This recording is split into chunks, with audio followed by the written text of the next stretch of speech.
আজকে দুপুরের জন্য পেঁপে দিয়ে আলু দিয়ে রান্না করবো। পেঁপে আলু দিয়ে মাংস কারা পছন্দ করেন, কিন্তু আমাদের বাসায় সবাই পছন্দ করে, সেই জন্য ফেরাই ফেরাই রান্না করা হয়। পেঁপে দিয়ে আলু দিয়ে মাংস রান্না করব, আর সাথে 2-3টা কাঁঠালের বিচি দিব। আমার নানি শাশুড়ি আবার কাঁঠালের বিচি পছন্দ করে, ওনার জন্য 2-3টা কাঁঠালের বিচি দিব। এখন কড়াই বসাই দিলাম, কড়াইতে দিয়ে দিলাম গরম মশলা, জিরা, যা যা মশলা লাগে সব দিয়ে দিলাম।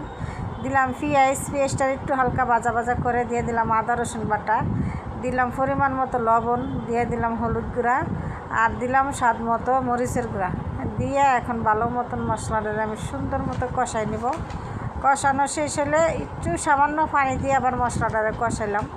এখন মশলাটা কষানো হয়ে গেছে, দিয়ে দিব মাংসটা।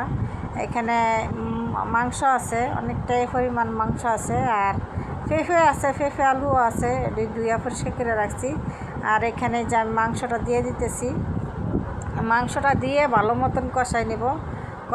তারপরে আমি মাংসটা রান্না করবো, পেঁপে আলু দিয়ে রান্না করব। আর পেঁপে আলু দিয়ে অনেক সবাই পছন্দ করে, বলতে কি আমার শাশুড়ি অনেক পছন্দ করে, এবং কি আমিও পছন্দ করি।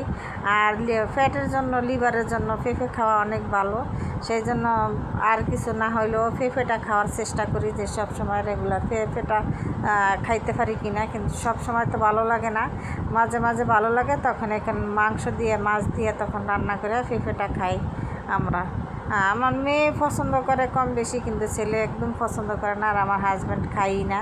আর আমার কাছে খুবই ভালো লাগে পেঁপে দিয়ে মাংস দিয়ে রান্না করলে, সেই জন্য আমি অনেক পছন্দ করি, বা আমার শাশুড়ি পছন্দ করে, দুজনের পছন্দের তরকারিটা রান্না করা হয়।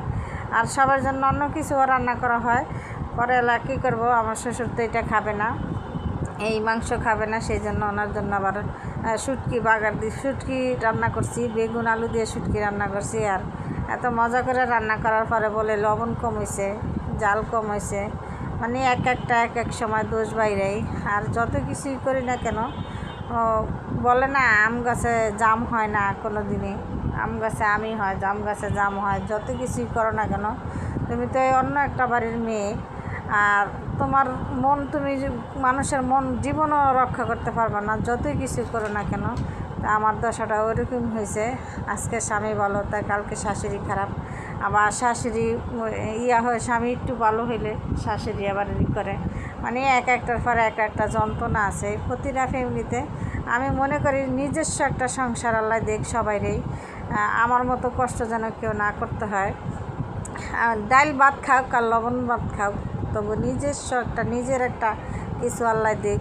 আমি সবাই চাই, প্রতিটা ঘরে ঘরে নারীদেরকে এই কথাটাই বলতে চাই আমি, সবাই যেন ভালো থাকে, সুস্থ থাকে, আর সবার ফ্যামিলিতে নিজস্ব একটা সংসার হোক, যেন নিজে একটা জিনিস দইরা বলতে পারে যে এই জিনিসটা আমার, বা এই জিনিসটা আমি করব, এই তরকারিটা আমি রান্না করে খাবো, এই তরকারিটা আজকে আমার ভালো লাগে না, অন্য একটা তরকারি রান্না করে আমি খাবো। প্রতিটা নারী যেন বলতে পারে, কিন্তু আমার মতন যেন কোনো নারী এরকম কপাল নিয়ে না জন্ম হয়, আর এরকম স্বামী যেন কেউ ভাগ্যে না জুটে, না পড়ে। সবাই দোয়া করবেন আমাদের জন্য, সবাই ভালো থাকবেন, সুস্থ থাকবেন। আসসালামু আলাইকুম, দেখা হবে নতুন ভিডিও।